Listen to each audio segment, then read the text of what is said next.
ಯೋಗಾಸನದಲ್ಲಿ ಸೂರ್ಯ ನಮಸ್ಕಾರ ಸಂಪೂರ್ಣ ವ್ಯಾಯಾಮ ಅಂತ ಹೇಳ್ತೀವಿ, ಕಂಪ್ಲೀಟ್ ಎಕ್ಸಸೈಸ್ ಅಂತ.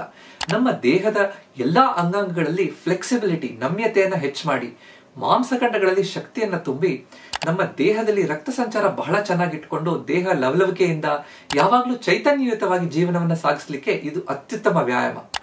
ಎಲ್ಲರೂ ಸೂರ್ಯ ನಮಸ್ಕಾರವನ್ನ ಮಾಡಬಹುದಾ? ಬೆನ್ನು ಸೊಂಟ ನೋವು ಇದ್ದಾಗ ನಾವು ಮುಂದೆ ಬಗ್ಬಾರ್ದು ಅಂತ ಹೇಳ್ತೀವಿ, ಅವಾಗ ನೋವು ಹೆಚ್ಚಾಗುತ್ತೆ ಅಂತ. ಮಂಡಿ ನೋವು ಇರೋರಿಗೆ ನಾವು ಕೆಳಗಡೆ ಕೂತ್ಕೋಬೇಡಿ, ಮಂಡಿಯನ್ನ ಸಂಪೂರ್ಣವಾಗಿ ಮಡಚಬೇಡಿ, ಕಂಪ್ಲೀಟ್ ಆಗಿ ಫೋಲ್ಡ್ ಮಾಡ್ಬಿಟ್ರೆ ನೋವು ಹೆಚ್ಚಾಗ್ಬಿಡುತ್ತೆ ಅಂತ ಹೇಳ್ತಾ ಇರ್ತೀವಿ. ಈ ಬೆನ್ನು ಸೊಂಟ ನೋವು ಅಥವಾ ಮಂಡಿ ನೋವು ಇರೋರು ಹೇಗೆ ಸೂರ್ಯ ನಮಸ್ಕಾರವನ್ನ ಮಾಡಬೇಕು? ಕೆಲವೊಂದು ಸಣ್ಣ ಪುಟ್ಟ ಬದಲಾವಣೆಗಳನ್ನು ಮಾಡಿಕೊಂಡು ಸೂರ್ಯ ನಮಸ್ಕಾರದ ಲಾಭವನ್ನ ಇವರು ಹೇಗೆ ಪಡ್ಕೋಬಹುದು? ಕೆಳಗಡೆ ಕುತ್ಕೊಳ್ಳಕ್ಕೆ ಆಗಲ್ಲ ಅಂತ ಇರೋರು ಚೇರ್ ಸೂರ್ಯ ನಮಸ್ಕಾರವನ್ನ ಹೇಗ್ ಮಾಡಬಹುದು? ಈ ಚೇರ್ ಸೂರ್ಯ ನಮಸ್ಕಾರ ಅಂದ್ರೆ ಏನು? ಈ ಎಲ್ಲ ವಿಷಯಗಳನ್ನ ಇವತ್ತು ನಾವು ಅರ್ಥ ಮಾಡ್ಕೊಳ್ಳೋಣ. ನಮಸ್ಕಾರ, ನಾನ್ ನಿಮ್ಮ orthopaedic surgeon doctor Kishan Bhagwat.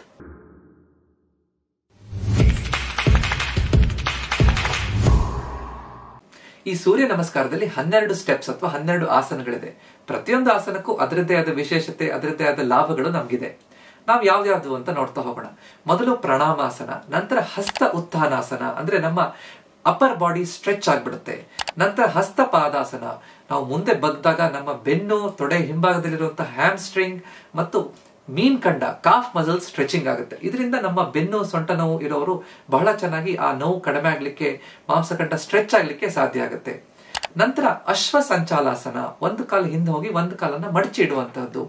ಹೀಗ್ ಮಾಡಿದಾಗ ನಮ್ಮ ತೊಡೆಯ ಮುಂಭಾಗದಲ್ಲಿರುವಂತಹ ಕ್ವಾಡ್ರಿಸೆಪ್ಸ್ ಮಸಲ್ಸ್, ಹಿಪ್ ಜಾಯಿಂಟ್ ಫ್ಲೆಕ್ಸರ್ಸ್, ಗ್ರಾಯಿನ್ ಅಲ್ಲಿರುವಂತಹ ಮಾಂಸಖಂಡಗಳು ಇವೆಲ್ಲವೂ ಕೂಡ ಸ್ಟ್ರೆಚ್ ಆಗಿ ನಮ್ಮ ಮಂಡಿ ನೋವು ಕೂಡ ಕಡಿಮೆ ಆಗ್ಲಿಕ್ಕೆ ಸಹಾಯಕ ಆಗುತ್ತೆ. ಜೊತೆಗೆ ನಮ್ಮ ಬೆನ್ನು ಸೊಂಟ ನೋವಿಗೆ ಅದನ್ನ ಸರಿಯಾಗಿ ಹಿಡಿದಿಡ್ಲಿಕ್ಕೆ, ಸಪೋರ್ಟ್ ಮಾಡ್ಲಿಕ್ಕೆ ಮಾಂಸಖಂಡಗಳು ರೆಡಿ ಆಗುತ್ತೆ. ನಂತರ ನಾವು ಮಾಡುವಂತಹ ದಂಡಾಸನ ಮತ್ತು ಅಷ್ಟಾಂಗ ನಮಸ್ಕಾರ, ಇದು ಪ್ಲಾಂಕ್ ಎಕ್ಸಸೈಸ್ ತರ. ಇದರಿಂದ ನಮ್ಮ ಸ್ಪೈನ್ ಕೋರ್ ಮಸಲ್ಸ್, ಬೆನ್ನನ್ನ ಹಿಡಿದಿಟ್ಕೊಳ್ಳಿಕ್ಕೆ, ಸಪೋರ್ಟ್ ಮಾಡ್ಲಿಕ್ಕೆ ಬೇಕಾಗಿರುವಂತಹ ಹೊಟ್ಟೆ ಮತ್ತು ಅಕ್ಕಪಕ್ಕದಲ್ಲಿರುವಂತಹ ಮಾಂಸಖಂಡಗಳು ಗಟ್ಟಿ ಆಗ್ತಾ ಬರುತ್ತೆ. ನಂತರ ಭುಜಂಗಾಸನ, ಯಾವ್ದಾದ್ರೂ ಒಂದು ವ್ಯಾಯಾಮದಿಂದ ಬೆನ್ನು ಸೊಂಟ ನೋವು ಮಾಯ ಆಗ್ಬೇಕು ಅಂತಂದ್ರೆ ಈ ಭುಜಂಗಾಸನ ಮಾಡ್ಬೇಕು ಅಂತ ಹೇಳ್ತೀವಿ.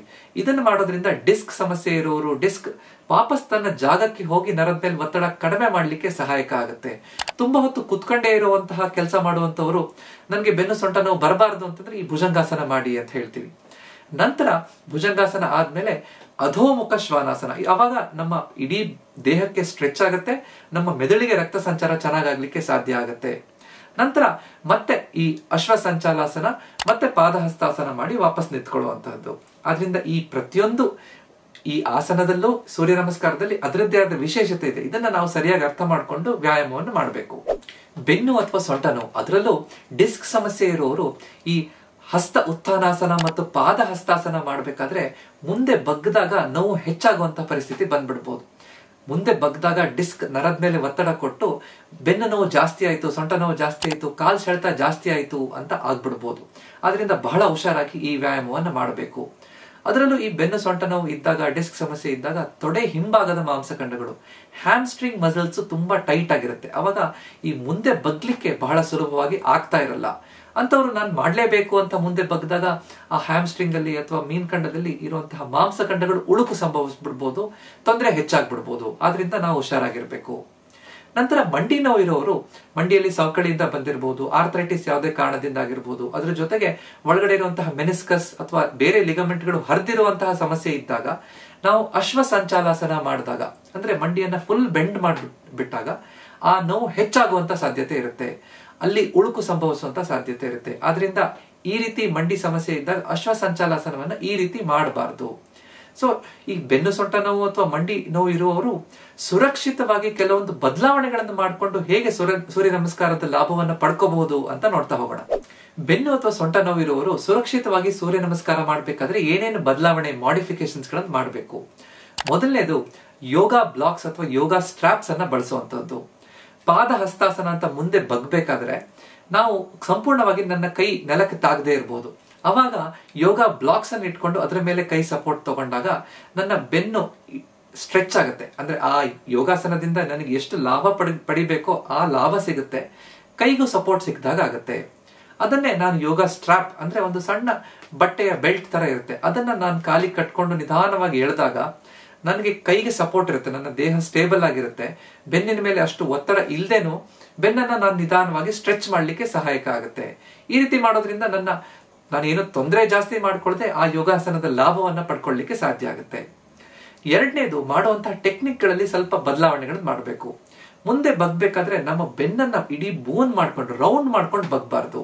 ಬೆನ್ನು ನೋವಿದ್ದಾಗ ನಾವು ಬೆನ್ನನ್ನು ನೇರವಾಗಿ ಇಟ್ಕೊಂಡು ಹಿಪ್ ಜಾಯಿಂಟ್ ಅಲ್ಲಿ ಹಿಂಜ್ ಆಗಿ ನಿಧಾನವಾಗಿ ಮುಂದೆ ಬಗ್ಬೇಕು, ಎಷ್ಟಾಗುತ್ತೋ ಅಷ್ಟು ಅಂತ. ನಂತರ ಮೂರನೇದು, ಸಂಪೂರ್ಣವಾಗಿ ಮಂಡಿಯನ್ನ ನೇರವಾಗಿ ಇಟ್ಕೊಂಡು ಬಗ್ಲಿಕ್ಕೆ ಸಾಧ್ಯ ಆಗದೆ ಇರ್ಬೋದು. ಅವಾಗ ಮಂಡಿಯನ್ನ ಸ್ವಲ್ಪ ಮಡಚಿದ್ರೂ ತೊಂದರೆ ಇಲ್ಲ. ಕೈಯನ್ನ ನೆಲಕ್ಕೆ ತಾಗಿಸಿದಾಗ ನಾವು ಆ ಯೋಗಾಸನದ ಲಾಭವನ್ನ ಪಡ್ಕೊಳ್ಳಿಕ್ಕೆ ಸಾಧ್ಯ ಆಗುತ್ತೆ. ಅಂದ್ರೆ ಮಂಡಿಯನ್ನ ಮಡಚಿ ಆದ್ರೂ ನನ್ನ ಕೈ ನೆಲಕ್ಕೆ ತಾಗಿಸ್ಕೊಂಡು ಮುಂದಿನ ಸ್ಟೆಪ್ಪಿಗೆ ನಾನು ಹೋಗಬಹುದು ಅಂತ. ನಾಲ್ಕನೇದು, ನಾವು ಭುಜಂಗಾಸನ ಮಾಡ್ಬೇಕಾದ್ರೆ ಕೈಯಲ್ಲಿ ಭುಜದಲ್ಲಿ ಸಮಸ್ಯೆ ಇದ್ದಾಗ ಅಥವಾ ಬೆನ್ನು ತುಂಬಾ ಜಾಸ್ತಿ ಇದ್ದಾಗ ಸಂಪೂರ್ಣ ಭುಜಂಗಾಸನ ಮಾಡ್ಲಿಕ್ಕೆ ಸಾಧ್ಯ ಆಗದೆ ಇರ್ಬೋದು. ಅವಾಗ ನಾವು ಅರ್ಧ ಭುಜಂಗಾಸನ ಅಂತ ಮಾಡ್ಬೇಕು. ಅವಾಗ ನನ್ನ ಫೋರ್ ಆರ್ಮ್ ಅಂದ್ರೆ ಈ ಮುಂಗೈ ಭಾಗವನ್ನ ನೆಲದ ಮೇಲೆ ಇಟ್ಕೊಂಡು ನನ್ನ ಎದೆಯನ್ನು ಎತ್ತಿದಾಗ ಆ ಭುಜಂಗಾಸನದ ಲಾಭವನ್ನು ಸಿಗುತ್ತೆ. ಅಂದ್ರೆ ನನ್ನ ಕೆಳಭಾಗದ ಆ ಬೆನ್ನಲ್ಲಿ ಸ್ಟ್ರೆಂಥನಿಂಗ್ ಆಗುತ್ತೆ.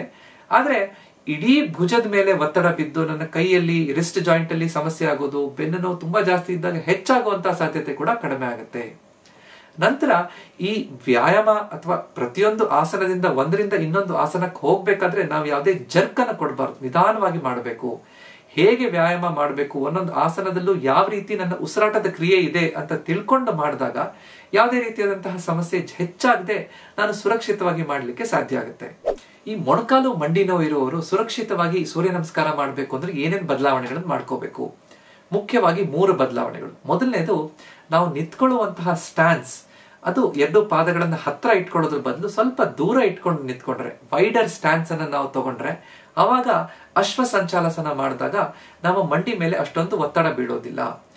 ಫುಲ್ ನಾನ್ ಮಾಡ್ತೀನಿ ಅಂತ ಹೋಗ್ಬಾರ್ದು, ಸ್ವಲ್ಪ ಕಡಿಮೆ ಲಂಜ್ ಅನ್ನ ತಗೋಬೇಕು. ಅಂದ್ರೆ ನನ್ನ ಕಾಲನ್ನ ಹಿಂದೆ ಹಾಕಿದಾಗ ಸಂಪೂರ್ಣವಾಗಿ ಮಂಡಿ ಬೆಂಡ್ ಮಾಡಕ್ ಹೋಗದೆ ನನ್ನ ಮಂಡಿ, ಆಂಕಲ್ ಜಾಯಿಂಟ್, ಪಾದದ ಬೆರಳುಗಳನ್ನ ನಾನು ಒಂದೇ ಲೈನ್ ಅಲ್ಲಿ ಇಟ್ಕೊಂಡು ಕಡಿಮೆ ಲಂಜ್ ಅನ್ನ ಮಾಡಿದಾಗ ಆ ಮಂಡಿ ಮೇಲೆ ಒತ್ತಡ ಕಡಿಮೆ ಬೀಳುತ್ತೆ. ಎಷ್ಟಾಗುತ್ತೋ ಅಷ್ಟು ಮಾತ್ರ ಮಾಡ್ತೀನಿ ಅಂತ ಮಾಡ್ಕೊಂಡು ಲೋ ಲಂಜಸ್ ಮಾಡೋದು ಎರಡನೇ ಮಾಡಿಫಿಕೇಶನ್. ಮೂರನೇದು, ನಾವು ಕೆಲವೊಂದು ಪ್ರಾಪ್ಸ್ ಅನ್ನು ಉಪಯೋಗಿಸಬಹುದು. ಒಂದು ಯೋಗ ಬ್ಲಾಕ್ ಅನ್ನ ಅಥವಾ ಒಂದು ಕುಶನ್, ಸಣ್ಣ ದಿಂಬನ್ನ ನಾನು ಕಾಲನ್ನ ಹಿಂದೆ ತಗೊಂಡು ಅಶ್ವ ಸಂಚಾಲಸನ ಮಾಡ್ಬೇಕಾದ್ರೆ ಮಂಡಿ ಕೆಳಗಡೆ ಇಟ್ಕೊಂಡ್ರೆ ಮಂಡಿ ಅಷ್ಟು ಒತ್ತಡ ಬೀಳದೆ ಸಾಫ್ಟ್ ಆಗಿರುವಂತಹದ್ದು ಯಾವ್ದಾದ್ರು ಒಂದು ಕುಶನ್ ಸಿಕ್ಕಿದಾಗ ಆರಾಮಾಗಿ ಈ ವ್ಯಾಯಾಮವನ್ನು ಮಾಡಕ್ಕೆ, ಈ ಆಸನವನ್ನ ಮಾಡ್ಲಿಕ್ಕೆ ಸಾಧ್ಯ ಆಗುತ್ತೆ. ಈ ಎಲ್ಲಾ ಬದಲಾವಣೆಗಳನ್ನ ಮಾಡ್ಕೊಳ್ಳೋದ್ರಿಂದ ಸುರಕ್ಷಿತವಾಗಿ ಮಂಡಿ ನೋವು ಇರೋರು ಕೂಡ ಈ ಸೂರ್ಯ ನಮಸ್ಕಾರವನ್ನ ಮಾಡಬಹುದು. ಯಾರಿಗೆ ಈ ರೀತಿ ಬದಲಾವಣೆ ಮಾಡ್ಕೊಂಡ್ರು ಕೂಡ ಸೂರ್ಯ ನಮಸ್ಕಾರ ಮಾಡಕ್ಕೆ ಆಗೋದಿಲ್ವೋ, ಸಾಧ್ಯ ಇಲ್ವೋ, ಅಥವಾ ಬಹಳ ಜಾಸ್ತಿ ಬೆನ್ನು ನೋವು, ಸೊಂಟ ನೋವಿದೆ ಅಥವಾ ಮಂಡಿ ನೋವಿದೆ, ನನಗೆ ನೆಲದ ಮೇಲೆ ಕೂತ್ಕೊಳ್ಳಕ್ಕೆ ಆಗೋದಿಲ್ಲ ಅಥವಾ ತುಂಬಾ ಹೊತ್ತು ನಿಂತ್ಕೊಳ್ಳಕ್ಕೆ ಆಗೋದಿಲ್ಲ ಅಂತ ಹೇಳುವಂತಹ ವ್ಯಕ್ತಿಗಳಿಗೆ ಚೇರ್ ಸೂರ್ಯ ನಮಸ್ಕಾರ ಅಂತ ಇತ್ತೀಚಿನ ದಿನಗಳಲ್ಲಿ ಪ್ರತೀತಿಯಲ್ಲಿದೆ. ಅಂದ್ರೆ ಕುರ್ಚಿ ಮೇಲೆ ಮಾಡುವಂತಹ ಸೂರ್ಯ ನಮಸ್ಕಾರ. ಅಂದ್ರೆ ಇದನ್ನ ನಾವು 8 ಸ್ಟೆಪ್ಸ್ ಆಗಿ ಅಥವಾ 10 ಸ್ಟೆಪ್ಸ್ ಆಗಿ ಅಥವಾ 12 ಸ್ಟೆಪ್ಸ್ ಆಗಿ ಬೇರೆ ಬೇರೆ ರೀತಿಯಲ್ಲಿ ಮಾಡಬಹುದು. ಈ ಎಲ್ಲಾ ಸೂರ್ಯ ನಮಸ್ಕಾರದ ಲಾಭಗಳೇನಿದೆಯೋ ಹೆಚ್ಚಿನ ಲಾಭಗಳನ್ನ ಸ್ವಲ್ಪ ಪ್ರಮಾಣದಲ್ಲಿ ಈ ಕುರ್ಚಿ ಮೇಲೆ ಕೂತ್ಕೊಂಡು ಕೂಡ ನಾವು ಪಡ್ಕೋಬಹುದು ಅಂತ. ಇದು ಕುರ್ಚಿ ಮೇಲೆ ಕೂತ್ಕೊಂಡು ಮಾಡೋದ್ರಿಂದ ನಮ್ಮ ಬೆನ್ನಿಗೆ ಸರಿಯಾಗಿ ಸಪೋರ್ಟ್ ಸಿಗುತ್ತೆ, ಜೊತೆಗೆ ನಮ್ಮ ಮಂಡಿಗೆ ಸಪೋರ್ಟ್ ಸಿಗುತ್ತೆ. ಇದರಿಂದ ನಮ್ಮ ಬೆನ್ನು, ಸೊಂಟ ನೋವು ಅಥವಾ ಮಂಡಿ ನೋವು ಹೆಚ್ಚಾಗುವಂತ ಸಾಧ್ಯತೆ ಕಡಿಮೆ. ಎಲ್ಲರೂ ಕೂಡ ಮಾಡಬಹುದು. ತುಂಬಾ ವಯಸ್ಸಾಗಿದೆ, ನನಗೆ ಓಡಾಡಕ್ಕೆ ಆಗಲ್ಲ ಅನ್ನೋರು ಕೂಡ ಈ ವ್ಯಾಯಾಮ ಮಾಡಬಹುದು. ಏಟ್ ಆಗಿದೆ, ನನ್ನ ಮಂಡಿಯಲ್ಲಿ ಏನೋ ಲಿಗಮೆಂಟ್ ಇಂಜುರಿ ಆಗಿದೆ, ಓಡಾಡಕ್ ಆಗಲ್ಲ, ಓಡಾಡಬಾರ್ದು ಅಂತ ಹೇಳಿದ್ದಾರೆ, ಅಥವಾ ಕೈಯೋ ಕಾಲು ತುಂಬಾ ವೀಕ್ನೆಸ್ ಇಂದ ಕುರ್ಚಿ ಮೇಲೆ ಕೂತ್ಕೊಂಡು ಏಳಕ್ ಆಗ್ತಾ ಇಲ್ಲ ಅನ್ನುವಂಥವ್ರು ಕೂಡ ಈ ವ್ಯಾಯಾಮದ ಲಾಭವನ್ನ ಪಡ್ಕೋಬಹುದು. ಇದರಲ್ಲಿ ನಮ್ಮ ಕುತ್ತಿಗೆ, ಭುಜ, ಬೆನ್ನು ಹುರಿ, ನಮ್ಮ ಹಿಪ್ ಜಾಯಿಂಟ್ ಅನ್ನ ನಿಧಾನವಾಗಿ ಸ್ಟ್ರೆಚ್ ಮಾಡುವಂಥದ್ದು, ಹಿಂದ್ಗಡೆ ಸ್ಟ್ರೆಚ್ ಮಾಡುವಂಥದ್ದು, ಮುಂದ್ಗಡೆ ಸ್ಟ್ರೆಚ್ ಮಾಡುವಂಥದ್ದು, ಒಂದೊಂದೇ ಕಾಲನ್ನ ಕುರ್ಚಿ ಮೇಲೆ ಇಟ್ಕೊಂಡು ಎಷ್ಟಾಗುತ್ತೋ ಅಷ್ಟರ ಮಟ್ಟಿಗೆ ಹೊಟ್ಟೆ ಹತ್ರ ತಗೊಂಡ್ಬರುವಂತಹದ್ದು, ಕುತ್ತಿಗೆಯನ್ನ ಮುಂದೆ ಬಗ್ಸುವಂತಹದ್ದು. ಈ ರೀತಿ ಮಾಡೋದ್ರಿಂದ ನಮ್ಮ ದೇಹದ ಅಂಗಾಂಗಗಳಿಗೆ ಸ್ಟ್ರೆಚಿಂಗ್ ಮತ್ತು ಸ್ಟ್ರೆಂಥನಿಂಗ್ ಕೂಡ ಆಗಕ್ಕೆ ಸಾಧ್ಯ ಆಗುತ್ತೆ. ಇದನ್ನ ಸುಲಭವಾಗಿ ಪ್ರತಿಯೊಬ್ರು ಮಾಡ್ಲಿಕ್ಕೆ ಆಗೋದ್ರಿಂದ ಎಲ್ಲಾ ರಕ್ತ ಸಂಚಾರ ಚೆನ್ನಾಗಿ ಮಾಡ್ಕೊಂಡು ನಮ್ಮ ಕೀಲುಗಳ ಮೂವ್ಮೆಂಟ್ ಆಗೋದು, ಅಂದ್ರೆ ಕುತ್ಕೊಂಡೇ ಇರೋರು ಆ ವ್ಯಕ್ತಿಗಳಲ್ಲಿ ಮೂವ್ಮೆಂಟೇ ಇಲ್ಲದೆ ಇದ್ದಾಗ ಅದರಿಂದ ಆಗುವಂತಹ ಅಡ್ಡ ಪರಿಣಾಮಗಳನ್ನ ತಡೆಯೋದಕ್ಕೆ ಸಾಧ್ಯ ಆಗುತ್ತೆ. ಅದರಿಂದ ಚೇರ್ ಸೂರ್ಯ ನಮಸ್ಕಾರವನ್ನ, ಈ ಸ್ಟೆಪ್ಸ್ ಗಳನ್ನ ಯಾರಿಗೆ ಅಗತ್ಯ ಇದೆಯೋ ಅವ್ರಿಗೆ ನಾವು ಹೇಳ್ಕೊಡೋಣ. ಸೂರ್ಯ ನಮಸ್ಕಾರದ 1 ಅಥವಾ 2 ಯಾವ್ದಾದ್ರು ಒಂದು ಸ್ಟೆಪ್ ಅಥವಾ ಆಸನಗಳು ಮಾಡ್ಬೇಕಾದ್ರೆ ನಿಮ್ಮ ನೋವು ಹೆಚ್ಚಾಗ್ತಾ ಇದೆ, ನನ್ಗೆ ಮಾಡಕ್ಕೆ ಕಷ್ಟ ಆಗ್ತಾ ಇದೆ ಅಂತ ಇದ್ರೆ ಸರಿಯಾದ ಡಾಕ್ಟರ್ ಹತ್ರ ಅಥವಾ ಯೋಗ ಇನ್ಸ್ಟ್ರಕ್ಟರ್ ಹತ್ರ ತಿಳ್ಕೊಂಡು ಮುಂದುವರಿಯೋದು ಜಾಣತನ. ಇವತ್ತು ನಾವು ಈ ಸೂರ್ಯ ನಮಸ್ಕಾರ ಅಂದ್ರೆ ಏನು, ಅದನ್ನು ಯಾಕೆ ಮಾಡಬೇಕು, ಅದರ ಲಾಭಗಳೇನು, ಇದರಿಂದ ನಮ್ಮ ಬೆನ್ನು ಸೊಂಟ ನೋವು ಮಂಡಿ ನೋವಿಗೆ ಹೇಗೆ ಉಪಯೋಗ ಆಗುತ್ತೆ, ಆದ್ರೆ ಈ ತೊಂದರೆ ಇರೋರಿಗೆ ಸುಲಭವಾಗಿ ಮಾಡ್ಲಿಕ್ಕೆ ಯಾಕೆ ಆಗಲ್ಲ ಅಂತ ತಿಳ್ಕೊಂಡಿದ್ವಿ. ಅದನ್ನ ಮೀರಿ ನಾವು ಕೆಲವೊಂದು ಬದಲಾವಣೆಗಳನ್ನ ಮಾಡಿಕೊಂಡು ಹೇಗೆ ಅದರ ಲಾಭವನ್ನು ಕೂಡ ಪಡ್ಕೋಬಹುದು ಅಂತ ಅರ್ಥ ಮಾಡ್ಕೊಂಡಿದೀವಿ. ಕೂತ್ಕೊಂಡೇ ಮಾಡುವಂತಹ ಚೇರ್ ಸೂರ್ಯ ನಮಸ್ಕಾರ ಏನು ಅಂತ ಕೂಡ ತಿಳ್ಕೊಂಡಿದೀವಿ. ಈ ವಿಡಿಯೋ ನಿಮ್ಗೆ ಇಷ್ಟ ಆಗಿದ್ರೆ ದಯವಿಟ್ಟು ಇದನ್ನ ಲೈಕ್ ಮಾಡಿ ಮತ್ತು ನಿಮ್ಮ ಅಕ್ಕಪಕ್ಕದವ್ರ ಜೊತೆ ದಯವಿಟ್ಟು ಇದನ್ನ ಶೇರ್ ಮಾಡಿ. ಹೆಚ್ಚಿನ ಇದೇ ರೀತಿಯಾದಂತಹ ವಿಡಿಯೋಗಳನ್ನ ನೋಡ್ಬೇಕು ಅಂತಂದ್ರೆ ನನ್ನ ಚಾನೆಲ್ ನ ಸಬ್ಸ್ಕ್ರೈಬ್ ಮಾಡಿ. ನಮ್ಮ ಆರೋಗ್ಯ ನಮ್ಮ ಕೈಯಲ್ಲಿದೆ, ಅದನ್ನ ಸರಿಯಾಗಿ ಇಟ್ಕೊಳ್ಳೋದು ನಮ್ಮ ಕರ್ತವ್ಯ. ನಮಸ್ಕಾರ.